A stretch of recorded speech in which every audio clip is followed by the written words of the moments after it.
Hey guys, Rosina Star here again. Just gonna make this quick video. If you like it, please like, share, and subscribe. The name of this one is called How Narcissists Secretly Envy and Hate Their Friendships with Other People. You know, because they're always transactional. And I've experienced this with men and women. And here's how it typically happens and what the reactions from the narcissists are between each other. So the narcissist knows what they are, and they'll covertly even tell you if you pay attention. Like I had this party at my place one time with a couple and myself and my significant other and then a friend of his. Now the friend of his, we'll just call him Jay. And he came over to hang out with the couple and me and my significant other. And as you watch the conversation from across the room in the kitchen, you hear them both talking and exchanging words, talking over each other, explaining what they're wanting to say, but nobody's really listening to what anybody is saying. So you see this happening, and he says to me, "Do you see how they're talking and nobody's listening?" Yeah, that's how they both are. That's narcissistic. And so it's almost just like they don't want really to be heard. They just want to be seen and be noticed and have an audience is really their main goal there. Okay, allergies a little bit today. So when they are having these interactions with people, they can notice what a narcissist is because they are one. And they'll point this out to empathic people if you pay attention. So how the narcissists hate each other is, you know, they're wanting to get something else. You know, let's just say the narcissist is offering a deal to this other guy who he probably knows is a narcissist in a different position than what he is, and actually a little bit more power. So this person could hold the cards to have him either have a hookup to something he wants, to a person that he knows or that he would need, some kind of substance he abuses, or connections to other things, right? Some kind of outlet to something. We'll just call other people as outlets to the narcissist where they can plug in.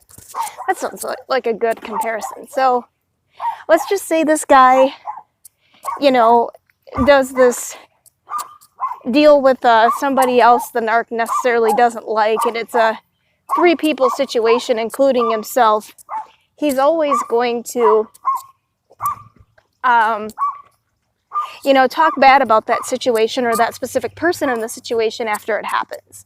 So, you know, he could say, "Well, I like this guy in the city, but, you know, he hasn't really been that great to me lately," or "He's sure not what he used to be," or, you know, he knows that he can turn other narcissists into flying monkeys because A, they're just gullible, B, they don't have anything else going on in their lives, and they're as petty as they are to see what they can get from a situation.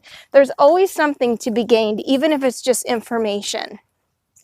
Because keep in mind, when you share your information with somebody that's friends with a narcissist, whether you know it or not, you're giving them supply. So the only way to not give them supply ever is to never share any information really with anybody except people that you know are not affiliated with that person specifically. And the only way to be sure that you know they're not affiliated is to make new people that are friends outside of that whole vicinity and circle where you came from, which can take a lot of time and effort, right? So anyway, they hate each other for all different reasons. You know, it's like my ex had a friend, and he was a trust fund kid. We'll just call him Matt. And, you know, Matt had a trust fund that he got. You know, he was just a tennis pro. You know, he went and he played tennis, you know, professionally. And the guy had a really good job. You know, he made $100 an hour. And, you know, he liked to party like a, you know, never-ending circus on the weekends or something, right? Had a daughter he named after a porn star. That was interesting. But, you know, he hated this guy. And he probably still does. I think the hatred kind of grew over time as well. The narcissist just doesn't hate somebody. They hate them more and more over time. So then it's like, you know, the guy was so narcissistic. To my ex, he would say, "Oh man, I know it took you longer to get over here than I said that I wanted you." And, you know, it's like, my ex is like, you know, he's got to understand there's traffic and there's other things that go into getting, you know, his needs met to go get this alcohol or meet this person. And so it's like, because they're so self-centered, they don't think about the other person. It's like he'll always give his friends that he hates a pass because he knows they don't know any better. He knows like they're just like him. But if you're empathic, you're going to be punished because you can actually feel something and they can get supply out of you that way. You know what I mean? So it's almost like they test the limits with certain people to see how transactional they'll be with them. And it's like the narcissist will, you know, begin to be somebody's bitch if they're not careful, especially if the other narcissist has more. Like I said, it will only provoke envy in them, and they'll only take it out on you when they get back from dealing with that situation or those people. Because they've had to give so much positive supply and wear that mask for so long, either they'll be really exhausted and want to sleep, or they'll just come home and need that negative supply because they're having to give so much positive or be just neutral that they can't hold it inside any longer. They have to get it out somehow. That goes back into science as well, and physics, if you paid attention to that. Every action, there's an equal or opposite reaction. That plays a part in the positive negative supply thing that goes into emotion, which is the energy that they need to receive to survive on this earth. So when we're looking at how they hate their friendships, they tend to sabotage them as well. When they no longer serve a purpose to them, I feel either the narcissist is discarded by the other narcissist, or the person originally that initiated the friendship is discarded, but not directly, more indirectly by the people that they just don't want to deal with anymore, or maybe that the other person doesn't get anything from, and they're sick of them hanging around. So let's just say there's a dealer that uses a guy as a mule, you know, he'll have him bring extra people to him and, you know, up his sales a bit every month or any chance he gets. He's kind of the middleman, right? Bringing him the money, picking up the stuff, delivering whoever, and he gets a cut.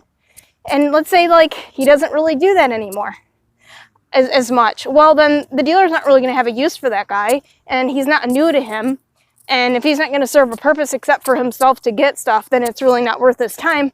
He'll probably just quit giving him really good stuff or even decent stuff. And so the guy will be forced to go elsewhere.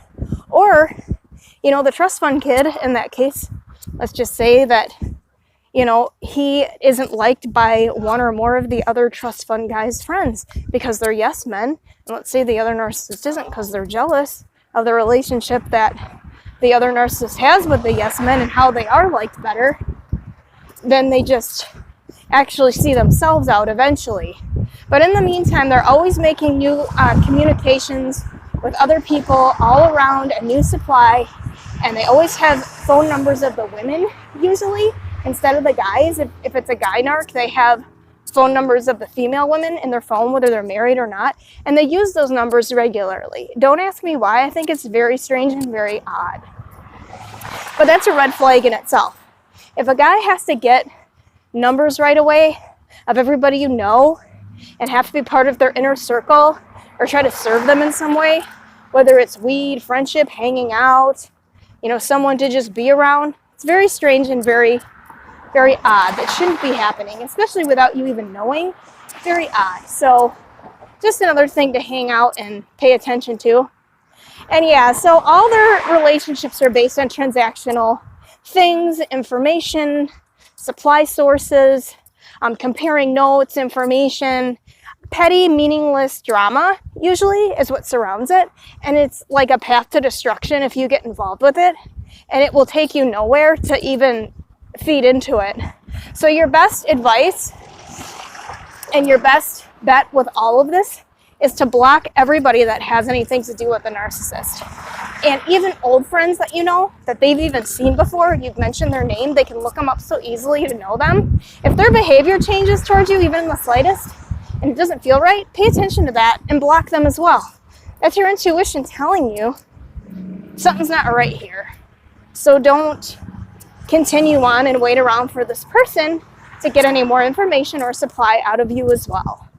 So there you have it. I hope this video helps somebody. If you have an experience or any kind of situations where the narc envied somebody secretly and they hate all their friends, please post in the comments or email it to me. It says Rosina Star.